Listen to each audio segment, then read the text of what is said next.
Salut! Alors, if you're watching this video, it's because your teacher has given you EBI19, which is looking at conjunctions and clauses. Now, this is a posh word, but don't worry about it. A conjunction is just a posh way of saying a joining word, which will help you put sentences together, which will help you put ideas together, which will help you give an extended sentence and an extended answer, which will help you get a top GCSE mark. So these words and these ideas that we're looking at today are really, really important. This is a good EBI to have because it's going to lead you to getting a really top mark at GCSE. And it's not just about GCSE. When you're speaking in French, giving a simple sentence or giving like one sentence to answer a question is good, but if you want full conversations with people, you're going to have to string ideas and arguments together. So these words will be crucial. This is what this video looks at today. Alors mes petits, right guys, so same as always, we're going to look at some quick fixes today. In this video we'll give you some language and some ideas and some information about how to use conjunctions and some ideal conjunctions you can use. But the best thing to do is between now and next assessment, during the module, when you're learning in your lessons and your homework, and when you're doing your preparation, you need to be practicing this key EBI to make sure it doesn't come up again. So during the module, learn your modular vocabulary. You'll always come up with new conjunctions, and we'll be teaching you new ways to link ideas together. So learn them, use them, make sure you know them off by heart. So when you're in the exam and you're under that time pressure and just the exam pressure in general, these are in your long-term memory, so you can pull them out and make sure that you get the grade you deserve. Second one, just like always, you've got a revision homework, and that revision homework is linked not only to your classroom assessments, but to the real exam as close as we can. We can't really guess what they're going to do. So you need to practice this. So when you're giving your ideal answers, why don't you watch this video again or look at your list of conjunctions for your extra challenge and say, I need to get 5 of these into my work.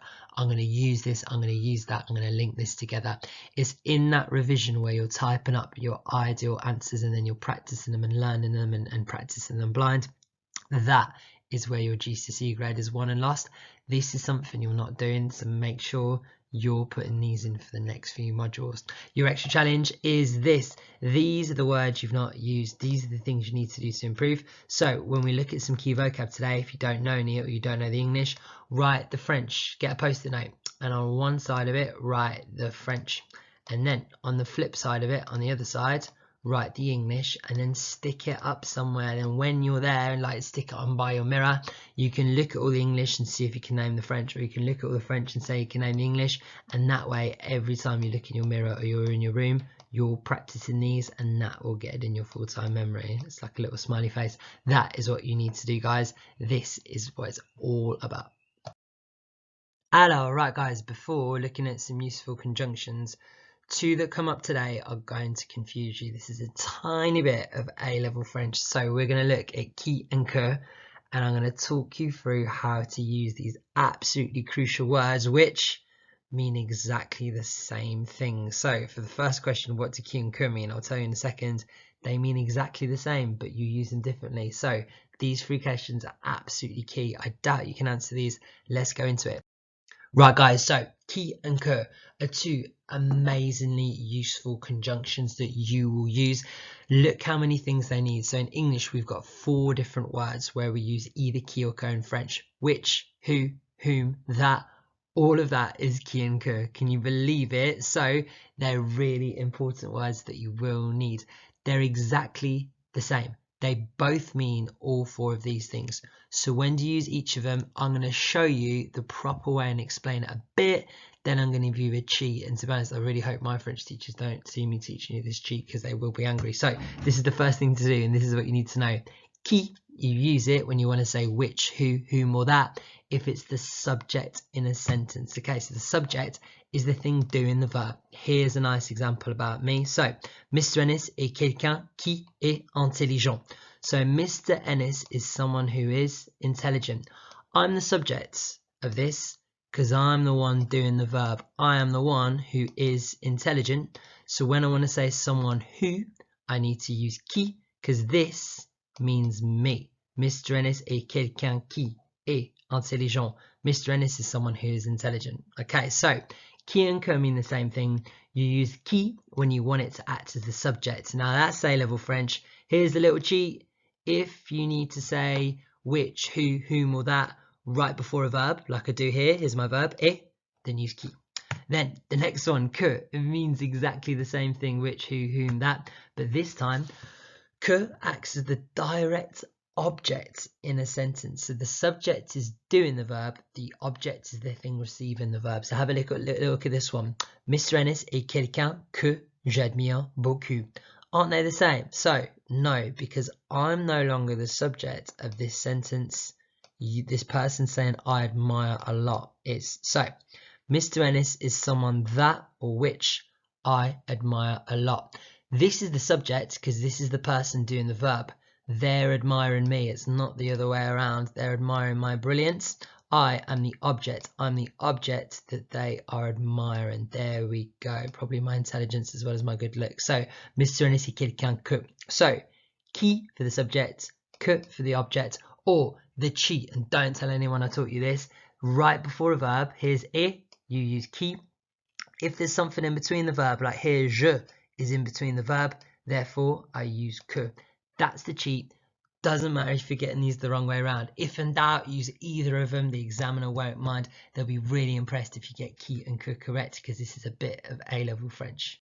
Alors mes petits, this is the trickiest part of this EBI. So here's our 3 questions. Put me on pause, see if you can answer them, then restart me and I'll go through the answers. Alors mes petits, right then guys, qui and que mean 4 words in English, which, who, whom, and that. They both mean exactly the same thing, you just use them differently. Use qui when you want to replace the subject. The cheat, remember, if it's directly before a verb, qui admire, qui aime, qui mange, qui pense. If it's directly before a verb and you need to say which, who, whom, or that, use qui.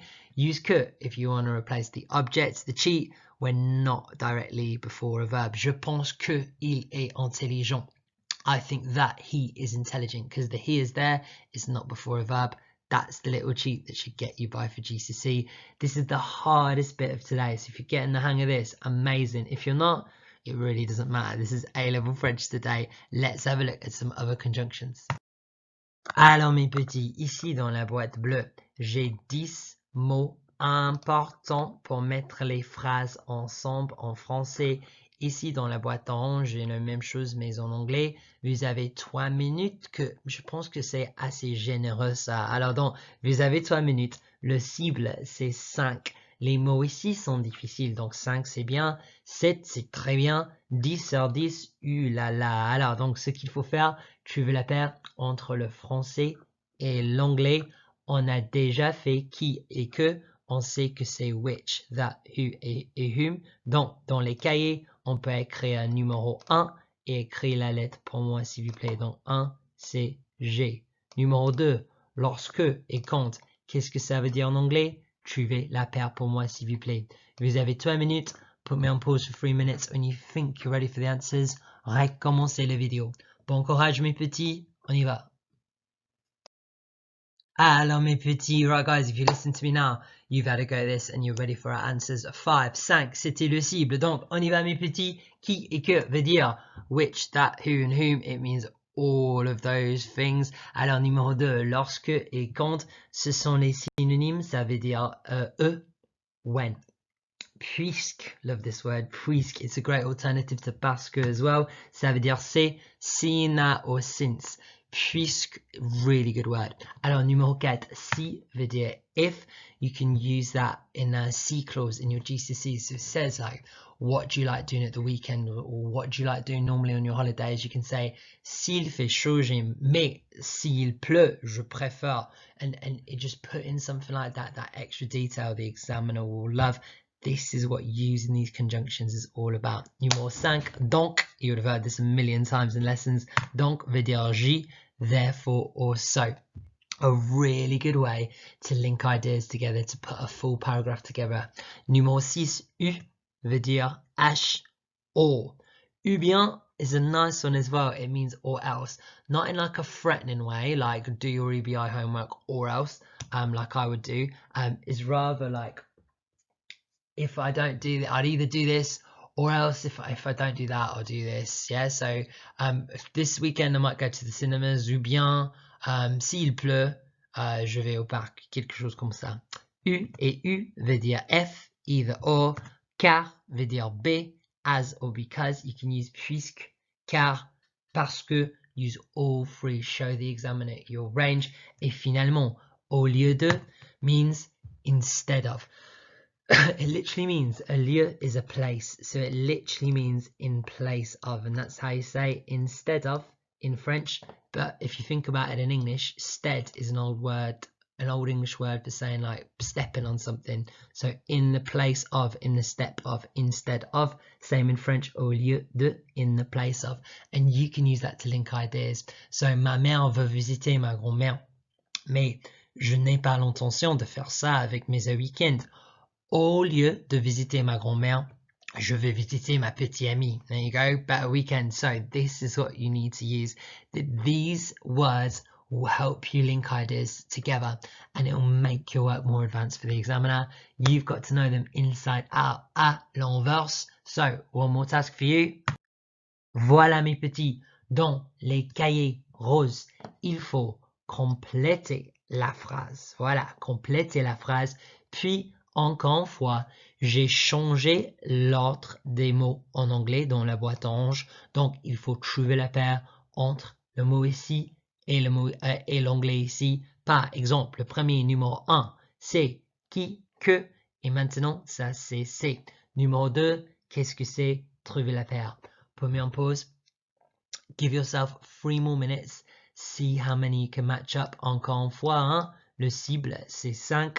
Bon courage. Pause me now. On y va. Allez.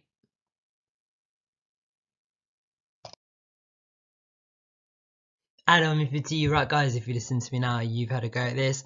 Let's see how many we've got. J'ai dit déjà que le cible c'est 5. Alors donc on y va. On a fait le premier ensemble, c'est qui, que, qui veut dire which, that, who and whom. It means all of those. Numéro 2, c'est lorsque, quand, qui veut dire when. Numéro 3, c'est puisque, which means like since, or what we put here. See and that, yeah, since. Also sort of because. Numéro 4, c'est si. Numéro 5, c'est donc. Numéro 6, c'est u. Numéro 7, ou bien, qui veut dire or else, remember, not in a threatening way. Numéro 8, u, which means either or. Numéro 9, car, as or because. Et numéro 10, au lieu de, instead of. Au lieu de faire ça, je vais faire autre chose. Et voilà. Right, guys, this was your challenge for today. A really, really good effort. Remember, at Extra Challenge, this would be a great thing to do to make sure you never get this again and to get these words into your long-term memory so you improve your French. This is what to do for EC today. Keep watching the video. I'm going to go through your next steps, your next bit of your homework on the next slide. Thank you for watching. Bon effort aujourd'hui. À la prochaine fois. Au revoir. Your next step is your daily test. So, your French teacher will have set you this for your homework. You've got your daily test booklet. Do not write in the booklet. What I want you to do, step 1, is in your pink books, copy out this box, copy out all the questions, copy out all the answers, and then copy out the blank test next to it. Then you're going to revise all the answers here. So you're going to spend your time learning this, make sure you master it. Once you've got it, this is what I want you to do. Cover up the answers, make sure you can't see them, and then in the blank test that you've copied out, take out your red pen, see if you can answer all of these questions and see if you can fill in any boxes. Then once you've done that, uncover this and look at what you've done and mark up your work. What have you got right? What have you got wrong? And then have a look. This is the ideal bit. Rinse and repeat. Go back to the start, revise the answers again, and then test yourself again, and then revise again, and then test again, and then mark again, and repeat until you've absolutely cracked it. And then if you've cracked it, say you started Monday and by Tuesday you know it off by heart, great. I bet you by Friday you will have forgotten it again. It's called a daily test because we want you to do it once every day, and the best students do this. Test yourself every day. If you can do it for 5 consecutive days in a row and get 100%, you've cracked it, you've got it, you've done it. So that is your homework for next time. Your extra challenge, guys, is to make a revision poster on this. So why don't you watch the video again, pause it, make a poster, make it look amazing, stick it up in your room or show it to your French teacher, show to make sure you've mastered this. This is EBI7. It is so important. Hopefully now you're happy and you can crack it. Thank you for watching. À bientôt. Au revoir.